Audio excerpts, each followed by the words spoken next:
চলো আজকে দ্বিতীয় এপিসোড দেখে নিই আমরা। আমি জানি আমরা সবাই পুজোর ভোগ তো রান্না করি, সবাই কম বেশি জানি। তো আগের এপিসোডে আমি দেখিয়েছিলাম খিচুড়ি আর পরমান্ন মানে পায়েস রান্নার রেসিপিটা। আজ দেখাবো মায়ের জন্য লুচি, সুজি, কচু শাক, তারপর বড়া ভাজা, পিঠে, পায়েস এগুলো একটু দেখাবো তোমাদেরকে। তো সুজিটাকে প্রথম ঘি দিয়ে সুন্দর করে শুকনো খোলায় ভালো করে লালচে করে ভেজে নেব। পিওর ঘি দেব, আর কিন্তু কিচ্ছু না। মায়ের ভোগ বলে কথা, মাকে তো একটু সুন্দর করে খাওয়াতে হবে। আর জল তো দেবই না, দেব পুরো দুধ। তার মধ্যে দিয়ে দেবো কিছুটা কাজু বাদাম বাটা আর কিছুটা কুচনো কাজু বাদাম, কয়েকটা কিশমিশ, কয়েকটা তেজপাতা। আর দিয়ে দেবো হয় মিছরি, না হলে চিনি, যেটা হাতের কাছে থাকবে সেটা দিয়ে একদম ঘন করে ফুটে আসবে। কাজু কিশমিশ সব কিছু মিলেমিশে ঘন হয়ে গেল, সুজিটা ঢেলে দিলাম মায়ের জন্য। এই যে ব্যাটারটাই, এটা দিয়ে কিন্তু মায়ের জন্য পিঠে বানাবো। সম্পূর্ণ রেসিপিটা আমি তোমাদের বলে দেবো। তোমরাও কিন্তু তোমাদের আরাধ্য দেবদেবীকে এভাবে পিঠে বানিয়ে খাওয়াতে পারবে। আমি এখানে নিয়েছি চালের গুঁড়ো, একটু ময়দা, একটু সুজি, আর তার মধ্যে দিয়েছি পিওর খেজুরের গুড়। গুড় না থাকলে তোমরা চিনি দিয়ে দেবে।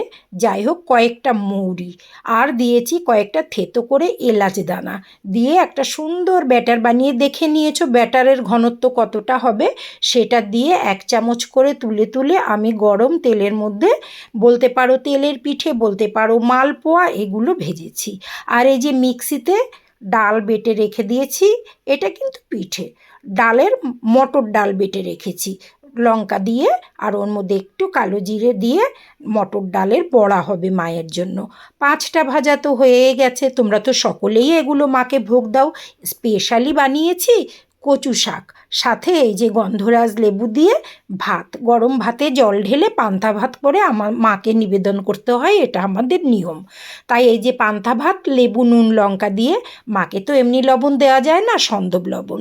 এই দেখো আমার কচু শাকও একদম রান্না করা হয়ে গেছে। কচু শাকটা তো এবার নামিয়ে নেব, নিয়ে যে এগুলো ভাজা করব, 5টা ভাজা। লুচি আমার আগেই বানানো হয়ে গেছে, সাথে সুজি তোমাদেরকে দেখিয়ে দিয়েছি। আর 5 মিশালি একটা তরকারি করেছি, লাবড়ার তরকারি লুচির সাথে, ঠিক আছে।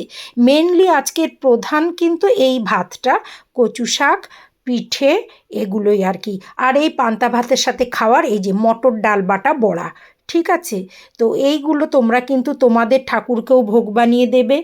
আমি তো ভীষণ আনন্দ করে এগুলো প্রতি বছর বানাতে ভালোবাসি। যখনই আমি ঠাকুরের জন্য রান্না করি, একদম শিষ্টাচারে স্নান করে পরিষ্কার কাপড় চোপড় পরে, এখন কথা বলছি, কিন্তু যখন রান্না করেছি দেখো নীরবে ভিডিও করেছি ধরে রেখে, ওই সময় কিন্তু কথা বলতে নেই। দেখবে বিভিন্ন মঠ মন্দিরে ওনারা কিন্তু মুখে কাপড় বেঁধে তবে ভোগ রান্না করেন, এটাই নিয়ম। কেন কি, যাতে আমরা কথা বলার সময় আমাদের মুখের থেকে কোনো থুতু মায়ের প্রসাদে ছিটকে